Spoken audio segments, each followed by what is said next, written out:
అందరికీ నమస్కారం. సాయి న్యూస్ కి స్వాగతం. ఇప్పుడే అందిన వార్త. ఈపీఎఫ్ఓ ఖాతాదారులకు శుభవార్త. ఇక నుంచి అదనపు వడ్డీ. దీనికి సంబంధించిన కంప్లీట్ డీటెయిల్స్ అయితే వీడియోలో చెప్పడం జరిగింది. వీడియోని ఎక్కడ స్కిప్ చేయకుండా కంప్లీట్ గా చూడండి. అప్పుడు మీకు కంప్లీట్ ఇన్ఫర్మేషన్ అనేది తెలుస్తుంది. అలాగే ఇప్పటి వరకు మన ఛానల్ ఎవరైతే సబ్స్క్రైబ్ చేసుకోలేదో దయచేసి సబ్స్క్రైబ్ చేసుకోండి. అదేవిధంగా లైక్ చేయడం మాత్రం మర్చిపోకండి. లేట్ చేయకుండా వివరాల్లోకి అయితే వెళ్ళిపోదాం. ఈపీఎఫ్ఓ ఖాతాదారుల ప్రయోజనాల కోసం ఎప్పటికప్పుడు అప్డేట్స్ అందిస్తూ ఉంటుంది. ఉద్యోగులకు మరింత సామాజిక భద్రత అందించేందుకు, ఉద్యోగుల నమ్మకాన్ని నిలుపుకునేందుకు కొత్త స్కీమ్ అందుబాటులోకి తెచ్చింది. తాజాగా నవంబర్ 30న కొత్త పథకాన్ని ఆమోదించింది.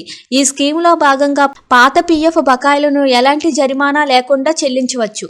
ఈపీఎఫ్ స్కీమ్ 1952 ప్రకారం పీఎఫ్ అకౌంట్ హోల్డర్లకు సెటిల్మెంట్ తేదీ వరకు వడ్డీ చెల్లింపు ఉంటుంది. సెంట్రల్ బోర్డ్ ఆఫ్ ట్రస్టీస్ ఈ మేరకు నిర్ణయం తీసుకుంది. వివిధ యాజమాన్య సంస్థలు తమ పాత బకాయిలను ఎలాంటి అదనపు పెనాల్టీ లేకుండా చెల్లించేందుకు, ఏ విధమైన న్యాయపరమైన సమస్యలు లేకుండా చూసేందుకు వీలు కల్పిస్తుంది.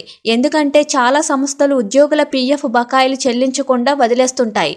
తర్వాత చెల్లించాలంటే జరిమానాతో చెల్లించే పరిస్థితి ఉండేది. ఇకపై ఆ పరిస్థితి ఉండదు. 2024-2025 ఆర్థిక సంవత్సరం బడ్జెట్లో ప్రకటించినట్టుగా ఎంప్లాయ్మెంట్ లింక్డ్ ఇన్సెంటివ్ స్కీమ్ ఇది. 1952 ఈపీఎఫ్ స్కీమ్ను సవరణ చేసేందుకు కూడా సీబీటీ బోర్డు ఆమోదించింది. దీని ప్రకారం సెటిల్మెంట్ తేదీ వరకు అకౌంట్ హోల్డర్లకు వడ్డీ చెల్లింపు ఉంటుంది. ఇప్పుడున్న నియమాల ప్రకారం ప్రతి నెల 24వ తేదీలోగా సెటిల్ అయ్యే క్లెయిమ్స్ కు వడ్డీ గత నెల వరకే చెల్లిస్తున్నారు.